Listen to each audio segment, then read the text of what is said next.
Working.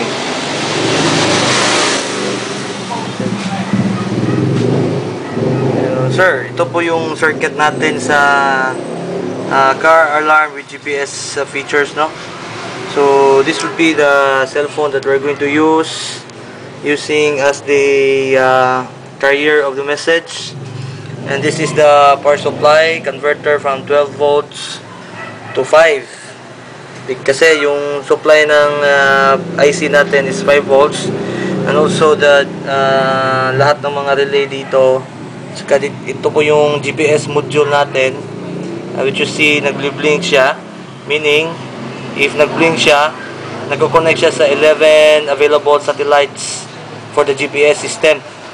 Ito po yung control, which is from the kit that we buy.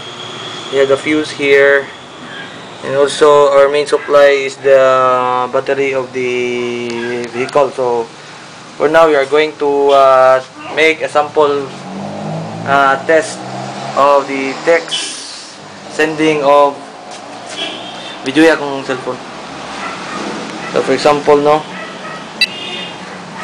iklaro, we're going to text, ayun lang, klaro lang ba? So the car, my car here, and I'm going to text engine start. Okay, you see here, then we will press to send. Okay, to sending, it's sent. So going to the cell phone, we're going to receive the message here, then view. Yan, nag-start na siya. Okay, nag-start na yung engine.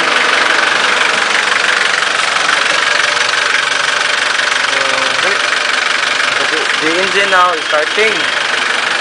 Then we're going to text again message to the car.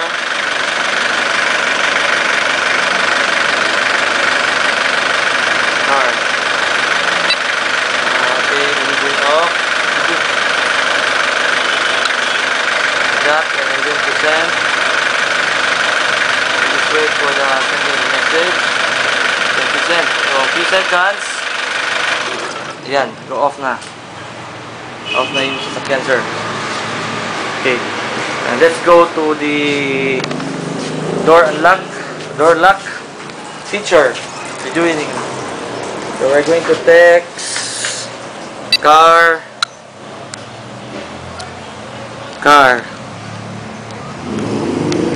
for the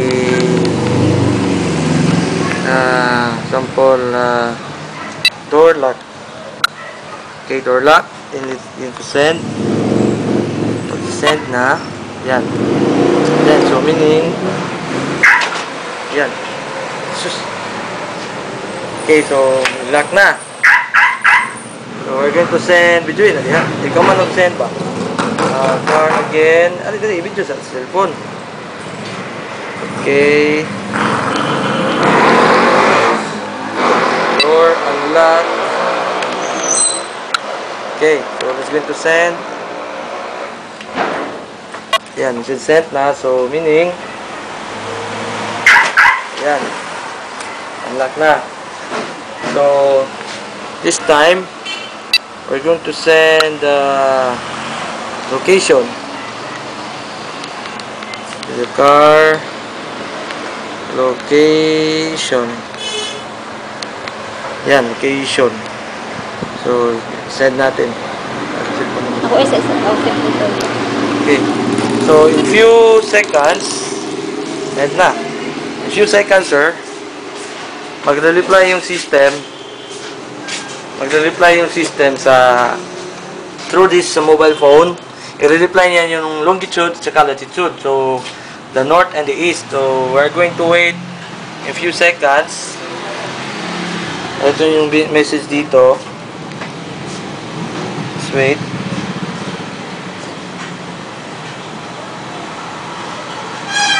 Let's wait for a few seconds. Okay. Medyo matagal-tagal po kasi kinukuha pa yung ano, yung coordinates na nire-reply ng GPS. Ito yung blink siya. Then yung data makukuha sa GPS, pina-process ng PIC natin. Tapos gagamitin niya yung yan ito. Nire-reply na. So 107.8647 north. And wait.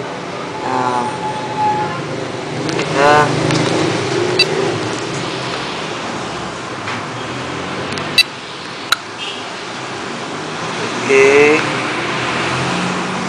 Ito yung airplane mo. Ito yung coordinates niya, north at saka east. So, if we are going to check this to Google Earth, makikita natin ang exact location ng sasakyan. So, that's all for the features. Itong circuit naman, we need pa to reconstruct and we'll make it smaller. The smaller, the best that we can. So, yung kit, installed na dito. Yan, yun yung alarm. Tapos yung kit is nasa loob or under the wheel of the car. So, at least, yun lang po lahat. Ito yung alarm system natin with SMS and with GPS feature also.